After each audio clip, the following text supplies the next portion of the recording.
নমস্কার সমস্ত ইউটিউব দর্শকবৃন্দকে মহাশিবরাত্রির শুভেচ্ছা, প্রীতি ও ভালোবাসা। আজকের এই বিশেষ দিনটাতে ভগবান শিব শঙ্করের আরাধনা করে দিনটাকে কাটাবার চেষ্টা করুন। শুধু মনে রাখবেন, বছরেরই একটি দিন যদি বাবা মহাদেবকে অর্পণ করেন, 364টি দিন কিন্তু বাবা আপনার পেছনে থাকবে। এই কথাটা মনে রাখবেন। আজকের দিনে যে সর্বসিদ্ধি যোগ সেটা অলরেডি শেষ হয়ে গেছে।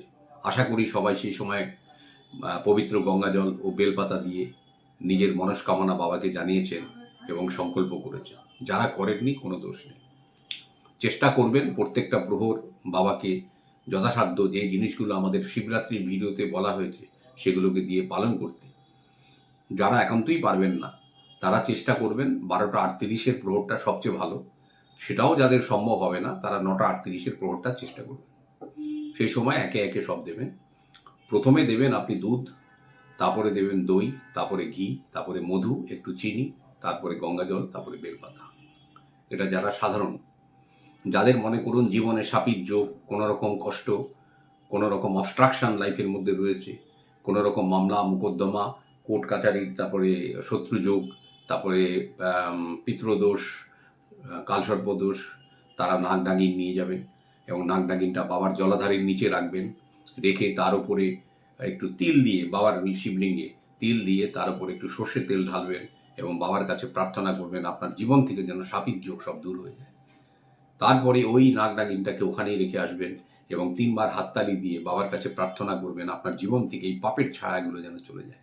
এগুলো কিন্তু আমরা আগেও বলেছি, আজকে আবার এই জন্য এটা রিক্যাপ করে দিলাম সবাইকে। এগুলো একটা জিনিস শুধু মনে রাখবেন, 2024 বছরটা কিন্তু শনিদেবের বছর।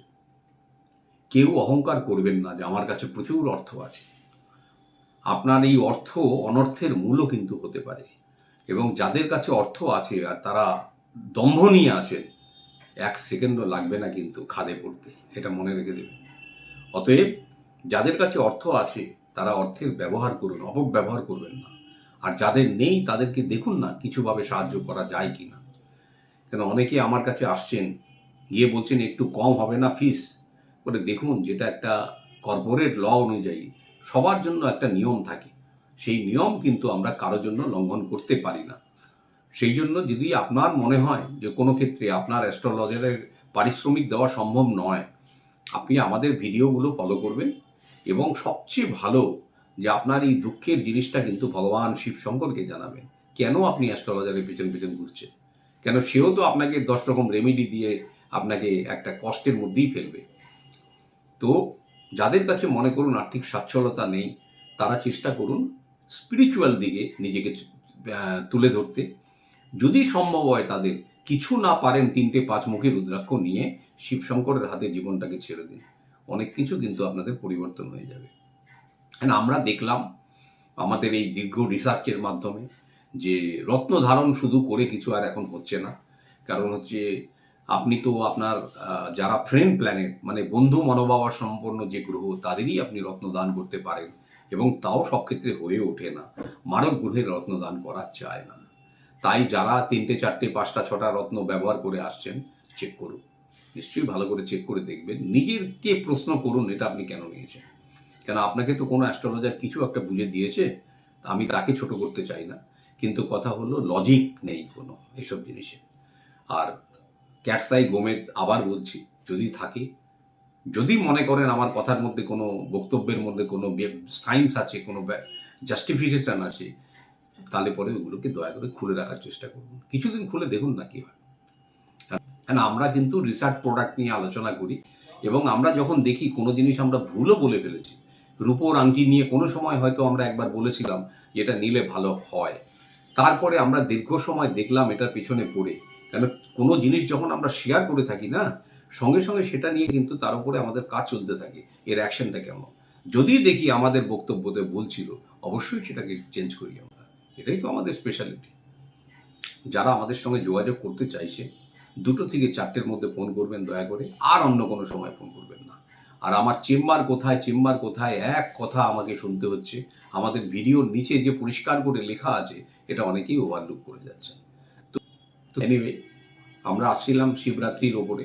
তো আজকের দিনটা যথাসাধ্য চেষ্টা করুন বাবাকে অর্পণ করতে। বেলপাতা অন্তত কিছু না পারেন 2-3টে বেলপাতা নিখুঁত জোগাড় করুন, চন্দন অতি অবশ্যই রাখবেন, ধূপ আর একটা বড় সাইজের প্রদীপ। কেন আজকের দিনে কিন্তু ছোট প্রদীপ দেবেন না, কেন এই ঘিয়ের প্রদীপটা যতক্ষণ ধরে বাবার ওখানে জ্বলতে থাকবে ততক্ষণ কিন্তু আপনার জীবনের উপরে এই আলোটা থাকবে। যারা পারেন অখণ্ড প্রদীপ জ্বালিয়ে আসেন, তো সেটা দেখুন অনেকের হয়তো সম্ভব নাও হতে পারে। আর আরেকটা কথা বলে দিই, সবাই তো শিবলিঙ্গে নানান রকম জিনিস অর্পণ করেন, দেখবেন যে বাবার মাথায় আর জায়গা নেই। আমাকে একটা বলুন তো, কজন সেই বাবার সেই জিনিসগুলোকে একটু পরিষ্কার করেছিলেন?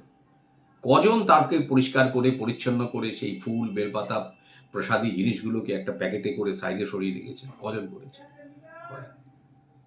আপনি কি মনে করেন যে আপনি আপনি দিয়ে যাবেন, তার উপরে আরেকজন দিয়ে যাবে, লাস্টে সেই বাবা ঢাকা পড়ে যাবেন তার উপরে? সেই তো, তাতে তো বাবার এনার্জি তো চাপা পড়ে যাবে এরমভাবে। তো আপনি চেষ্টা করুন না যে একটু পরিষ্কার করতে। ওই দিনে যদি মন্দির পরিষ্কার করেন, আপনার জীবনের মন্দিরটা কিন্তু পরিষ্কার হয়ে যাবে, এটাও বলে রাখলাম। নমস্কার, সবাই ভালো থাকুন।